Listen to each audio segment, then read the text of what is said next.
नमस्कार दोस्तों आज की इस वीडियो में हम एक बहुत ही महत्वपूर्ण होम्योपैथिक औषधि एसिड पिक्रिकम 200 के बारे में बात करेंगे। यहाँ पर दवा का नाम है दोस्तों एसिड पिक्रिकम, जिसे पिक्रिक एसिड के नाम से भी जाना जाता है।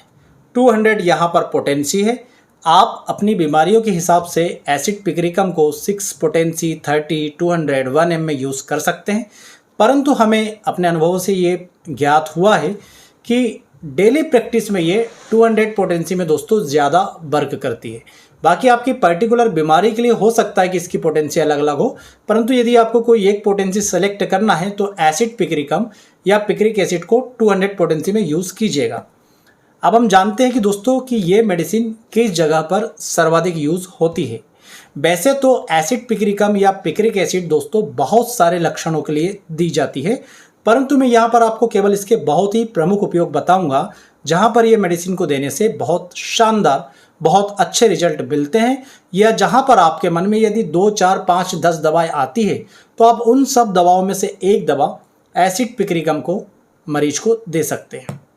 दोस्तों इसका सर्वाधिक इस्तेमाल होता है यदि किसी व्यक्ति को बहुत ज़्यादा कमजोरी लगती है। वो कमजोरी शारीरिक भी हो सकती है और मानसिक भी हो सकती है। कमजोरी इतनी ज़्यादा कि मरीज जो होता है वो बिल्कुल एकदम सुस्त सा पड़ा रहता है। उसके अंदर छोटे से छोटे काम को करने की एनर्जी या शक्ति भी अंदर से महसूस नहीं होती। यदि आपको कभी कोई खतरनाक वाला वायरल फीवर हुआ हो और उसके बाद आप कमजोरी की जिस स्टेज में पहुंच गए हो जहां पर आपको कुछ भी काम करने की इच्छा नहीं होती थी, आपके शरीर में बिल्कुल भी एनर्जी नहीं थी, ऐसा मन आपको करता था कि मैं दिन भर सुबह से शाम तक केवल और केवल लेटा रहूं, उस तरह की दोस्तों कमजोरी इस मेडिसिन के मरीज में पाई जाती है। शारीरिक कमजोरी किसी तरह की हो, मरीज धीरे धीरे दिन पर दिन कमजोर होता जाता है और कई सारे मरीजों में कमजोरी की ये स्थिति आगे जाकर दोस्तों पैरालिसिस में परिवर्तित हो जाती है। इतना ज़्यादा कमज़ोर दोस्तों मरीज अपने आप को अनुभव करता है। ऐसी कमजोरी किसी बीमारी के बाद भी हो सकती है या बिना किसी बीमारी के कारण भी स्वयं में अपने आप में इतनी ज़्यादा कमजोरी महसूस होना कि किसी भी काम को करने का मन ना हो, किसी भी काम को करने के लिए अंदर से एनर्जी ना मिले, और ये कमजोरी धीरे धीरे बढ़ती जाए और व्यक्ति धीरे धीरे पैरालिसिस की तरफ जाता जाए। इतनी ज़्यादा कमजोरी में दोस्तों यूज़ होता है एसिड पिक्रिकम, जिसे पिक्रिक एसिड भी कहते हैं। 200 पोटेंसी में यूज़ करेंगे, बेहतर परिणाम मिलेंगे। दूसरा इसका दोस्तों लक्षण और दूसरा यूज होता है स्पाइनल कार्ड पर, मेरुदंड पर, रीढ़ की हड्डी पर।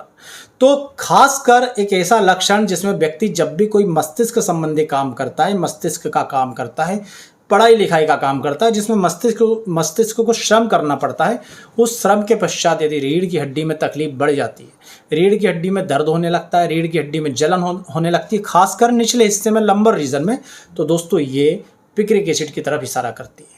और दोस्तों रीढ़ की हड्डी में तकलीफों के कारण उसका असर लोअर लिम्ब पर यानी कि पाँव पर पड़ता है। वहाँ पर सुन्नपन, वहाँ पर झंझनाहट, वहाँ पर वीकनेस, ये सभी पाई जाती है, तो एसिड पिक्रिकम की तरफ इशारा करती है।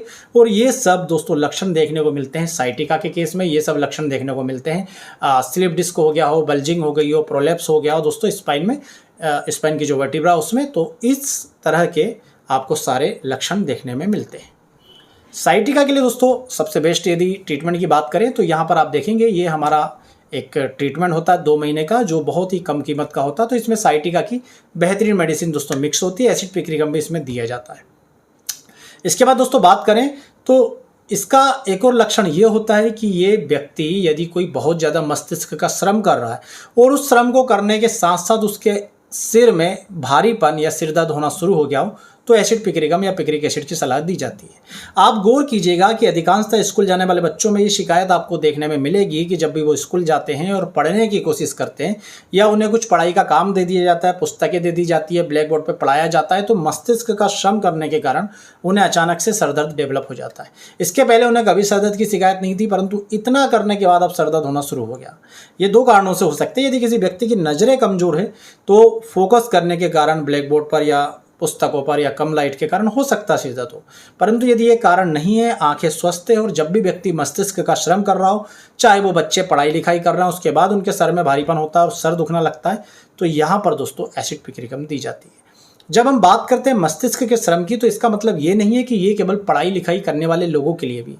मस्तिष्क का श्रम मतलब दोस्तों एक व्यापारी जो होता है वो भी बहुत ज़्यादा मस्तिष्क का श्रम करता है उसके ऊपर हमेशा ये दबाव रहता है, उसका मस्तिष्क लगातार चलता रहता है कि मुझे दूसरे व्यापारी को कितना पैसा देना है, मेरे गोडाउन में ये माल रखा उसे कैसे निकालना है, ये चीज़ का रेट बढ़ने वाला है, ये मेरे पास है कि नहीं, ये चीज़ मेरे पास ज़्यादा रखी है उसका रेट कम होने वाला है। तो लगातार मानसिक श्रम वो करता रहता है। तो इसके फलस्वरूप यदि उसका सर दुखने लगता है या इस मस्तिष्क के श्रम के कारण उसे रीढ़ संबंधी दिक्कतें आने लगी है, मेरुदंड में दिक्कतें आने लगी है, तो वहाँ पर भी आपको पिक्रिक एसिड मरीज को देना चाहिए। इसी प्रकार से यदि एक नौकरी वैसा व्यक्ति, अब आपको लगेगा वो नौकरी कर रहा है, पर हो सकता है कि वो बहुत ज़्यादा उस समय मेंटल वर्क कर रहा हो, उसके ऊपर अपने सीनियर्स का प्रेशर हो, उसके ऊपर परफॉर्मेंस का प्रेशर हो, उसके ऊपर जो नीचे के लोग हैं उन्हें कंट्रोल करने का प्रेशर हो। तो बहुत सारे प्रेशरों में जीता हुआ व्यक्ति जब मस्तिष्क का बहुत ज़्यादा यूज़ करता रहता है और उसके बाद सरदर्द संबंधी समस्या, थकावट संबंधी समस्या, पूरे शरीर का सुस्त होना, लुस्त हो जाना, निढाल हो जाना, वीकनेस आ जाना, या मेरुदंड रीढ़ की हड्डी संबंधी समस्या, इन सभी में पिक्रिक एसिड का यूज़ किया जाता है। और चौथी दोस्तों, पिक्रिक एसिड का जो सर्वाधिक यूज़ करने वाले 4 लक्षण मैंने आपको बताए। चौथा लक्षण, राइटर्स क्रैम्प में इसका बहुत ज़्यादा यूज़ है। अब राइटर्स क्रैम्प क्या होता है दोस्तों, तो देखिए ये कई सारे, देखिए राइटर्स क्रैम्प का मतलब ये होता है कि हाथों और उंगलियों की जो मांसपेशी होती है इनमें अकड़न आती है और इस अकड़न के कारण इसका शेप जो है वो सही तरीके से नहीं हो पाता। अब चूंकि ये बीमारी अधिकांशतः राइटर्स लोगों में दिखाई देती है, इसलिए इसे राइटर्स क्रैम्प कह देते हैं। तो क्या होता है कि दोस्तों ये जो हाथ की मांसपेशी है, इसमें किसी चीज़ को कितना पकड़ना है, कितनी ज़ोर से पकड़ना है, कहाँ पकड़ना है, इसके लिए संकेत हमारे मस्तिष्क से आते हैं। परंतु किसी कारण से ये जो संकेत है ये आना गड़बड़ हो जाता है, तो हमारा हाथ अब इस पेन को या तो सही तरीके से नहीं पकड़ पाएगा, या ये ग्रिप सही तरीके से नहीं बना पाएगा, या पोजीशन सही नहीं बनेगी। तो ये जो कंडीशन होती है दोस्तों, इसे राइटर्स क्रैम्प कहा जाता है। ये दूसरे लोगों में भी दिखाई दे सकता है। हो सकता है आपके घर की महिलाएं जब बर्तन को इस तरह से पकड़ती है तो वो उसे सही तरीके से ना पकड़ पाए, कभी वो हाथ से अचानक छूट जाए, कभी हाथ से पेन छूट जाए, लिखते ना बन रहा हो, तो ये सभी इसके अंतर्गत आते हैं। लक्षण क्या है कि ये जो मांसपेशियां हैं जो उंगलियों को और हाथ को कंट्रोल करती है, ये सही तरीके से वर्क ना करने के कारण पकड़ ढीली या सही पोजीशन नहीं होती है। कई बार उंगलियों में और हाथों में ऐंठन होती है और दर्द होता है। तो ये राइटर्स क्रैम्प की भी बहुत अच्छी मेडिसिन होती है दोस्तों पिक्रिक एसिड, क्योंकि मांसपेशियों की कमजोरी के कारण सही तरीके से वर्क नहीं कर पाती। और मैंने आपको बताया वीकनेस दूर करने के लिए पिक्रिक एसिड से बेहतर कोई दवा नहीं।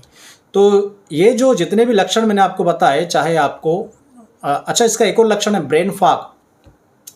कई लोग मस्तिष्क का श्रम करते करते, पढ़ाई करते करते, याद करते करते कि ऐसी कंडीशन में पहुंच जाते हैं जहां पर उनका ब्रेन काम करना एकदम बंद कर देता है। ये कंडीशन ब्रेन फॉग कहलाती है और ये बहुत सारी बीमारियों में बहुत सारी दवाओं में देखने को मिलती है। एथोजासाइनेपियम होम्योपैथी में दिया जाता है, एनाकार्डियम दिया जाता है, ब्राह्मी दिया जाता है, अश्वगंधा दिया जाता है, जेल्सीमियम दिया जाता है, कालीफास दिया जाता है। उसी तरह से ब्रेन फॉग की एक प्रमुख मेडिसिन है दोस्तों एसिड पिक्रिकम। तो यदि बहुत ज़्यादा मस्तिष्क का श्रम करते हुए या पढ़ाई करते हुए व्यक्ति एक ब्रेन फॉग वाली कंडीशन में पहुंच गया, जहां पर अब उसका दिमाग काम करना बिल्कुल बंद कर दिया और कुछ भी चीज़ दिमाग के अंदर नहीं जा रही है, तभी दोस्तों ये मेडिसिन बेहतर परिणाम देती है। और जितनी भी बीमारी मैंने आपको बताई, उन सभी बीमारियों में आपको हमारे अनुभव से पिक्रिक एसिड की 200 पोटेंसी में 2 बूंद जीभ पर डालना चाहिए डेली एक बार। कुछ दिनों तक आप इसे लगातार ले सकते हैं, 15 दिन, महीने भर तक, और इसका रिजल्ट देखिए।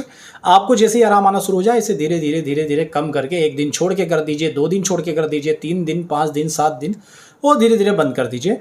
और सबसे बेहतर रहेगा दोस्तों कि आप इसे किसी होम्योपैथिक डॉक्टर की देखरेख में लीजिए। तो ये थी आज की मेडिसिन दोस्तों, पिक्रिक एसिड या एसिड पिक्रिकम। उम्मीद करूंगा वीडियो आपको पसंद आएगा। इसी तरह के ज्ञानवर्धक वीडियो और मेडिसिन के बारे में डिटेल देखने के लिए हमारे चैनल से जुड़े रहिएगा। चैनल को सब्सक्राइब जरूर कर लीजिएगा। आप सभी का बहुत बहुत धन्यवाद। जय हिंद, वंदे मातरम।